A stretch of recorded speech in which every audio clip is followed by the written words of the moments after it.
क्या आप जानते हैं कि कामाख्या में पूजा सिर्फ तांत्रिक पद्धति से ही क्यों होती है? क्या आपने सुना है कि यहाँ बलि प्रथा क्यों प्रचलन में आई? आखिर ऐसी कौन सी रहस्यमयी शक्ति है जिसे प्रसन्न करने के लिए तांत्रिक उपासना ही एकमात्र मार्ग रह गया? बहुत समय पहले की बात है, जब असम की पवित्र भूमि पर एक राक्षस का शासन था। उसका नाम था नरकासुर। नरकासुर माता कामाख्या का अनन्य भक्त था। वह माता की उपासना करता, उनकी आराधना में लीन रहता। परंतु समय के साथ उसका मन बदल गया। भक्ति की जगह उसके मन में वासना ने जन्म ले लिया। वह माता को प्रेमिका की दृष्टि से देखने लगा। एक दिन उसने माता से कहा, माता, मैं आपसे विवाह करना चाहता हूँ। माता तो जगत जननी है। वे आधी शक्ति हैं, आधी अग्नि, स्वयं भगवान शिव की अर्धांगिनी। माता ने बिना क्रोध के बड़ी ही चतुराई से उत्तर दिया। उन्होंने कहा, यदि तुम सच में मुझसे विवाह करना चाहते हो तो एक शर्त है। आज रात्रि में ही नीलांचल पर्वत तक सीढ़ियां बना दो और जैसे ही मुर्गा बांग देगा, रात समाप्त मानी जाएगी। नरकासुर ने यह चुनौती स्वीकार कर ली। उसने अपनी विशाल राक्षस सेना को बुलाया और रात भर पत्थरों को जोड़कर नीलांचल पर्वत की सीढ़ियां बनाने लगा। वह लगभग अपने कार्य में सफल हो ही गया था। माता ने देखा कि उसका अहंकार बढ़ रहा है। उन्होंने अपनी माया से मुर्गे को समय से पूर्व ही बांग देने के लिए प्रेरित किया। जैसे ही मुर्गे ने बांग दी, नरकासुर की मेहनत व्यर्थ हो गई। वह क्रोधित हो उठा। उसने माता को पाने का सपना छोड़ दिया और प्रण लिया कि अब कोई भी इस माता की पूजा नहीं करेगा। काल चक्र आगे बढ़ा। एक दिन महर्षि वशिष्ठ वहां पहुंचे। वह माता कामाख्या के दर्शन करने आए थे। परंतु नरकासुर ने उन्हें भी रोक दिया। महर्षि वशिष्ठ ने क्रोध में आकर नरकासुर को श्राप दिया, हे दुष्ट राक्षस, तेरा अंत भगवान विष्णु के अवतार के हाथों होगा और माता कामाख्या इस स्थान से अंतर्धान हो जाएंगी। नरकासुर माता के गर्भगृह में दौड़ता हुआ गया, परंतु वहां पहुंचते ही उसने देखा माता अंतर्धान हो चुकी थी। कुछ समय बाद भगवान विष्णु ने अपने कृष्ण अवतार में नरकासुर का वध कर दिया। राक्षस मर चुका था, पर माता का स्थान सूना हो गया था। तब भक्तों ने महर्षि वशिष्ठ से प्रार्थना की, ऋषिवर, यह सब आपके श्राप से हुआ। कृपा कर माता को फिर से प्रकट कराइए।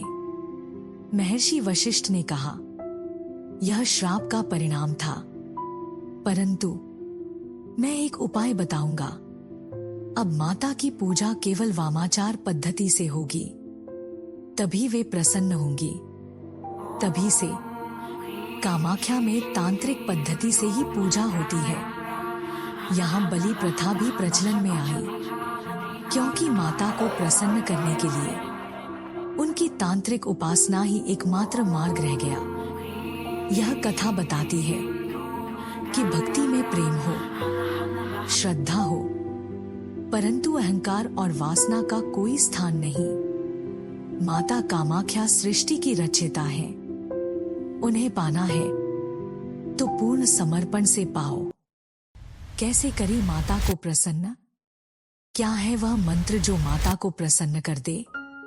आइए जानते हैं। कहते हैं, कामरूप की पहाड़ियों में विराजमान माता कामाख्या किसी भी साधक से ज्यादा उसके हृदय की सच्चाई को देखती हैं। उनकी पूजा तंत्र मंत्र की शक्ति से जुड़ी है, लेकिन यदि कोई श्रद्धा और समर्पण से उन्हें पुकारे तो माता तुरंत सुनती है। मंत्र ऐं क्लीं कामाख्याय नमः। इसे जपने से कामनाओं की पूर्ति, स्त्रीत्व और पुरुषत्व दोनों में छुपी परम शक्ति का जागरण होता है और साधक के जीवन के बंधन कटने लगते हैं। कब जपें? सर्वश्रेष्ठ समय है ब्रह्मा मुहूर्त, जब सारा जगत शांत होता है, या फिर यदि गुरु से दीक्षा प्राप्त हो तो मध्यरात्रि के तांत्रिक समय में भी जप किया जाता है। विशेष रूप से शुक्रवार, नवरात्रि और अंबुबाची मेला के दिनों में इसका प्रभाव कई गुना बढ़ जाता है। स्मरण रहे, यह केवल शब्दों का जप नहीं है, बल्कि आपकी अंतरात्मा की पुकार है। कहते हैं, माता पहले आपके मन की सुनती है, फिर आपके शब्दों की।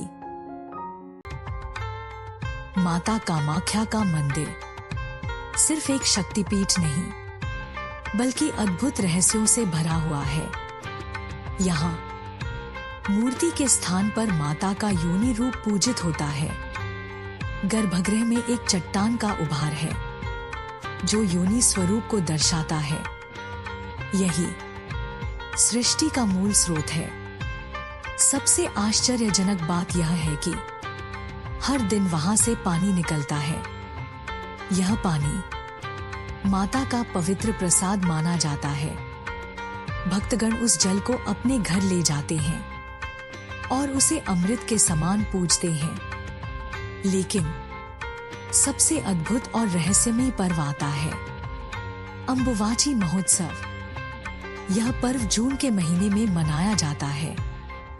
कहा जाता है कि इन दिनों माता रजस्वला होती है।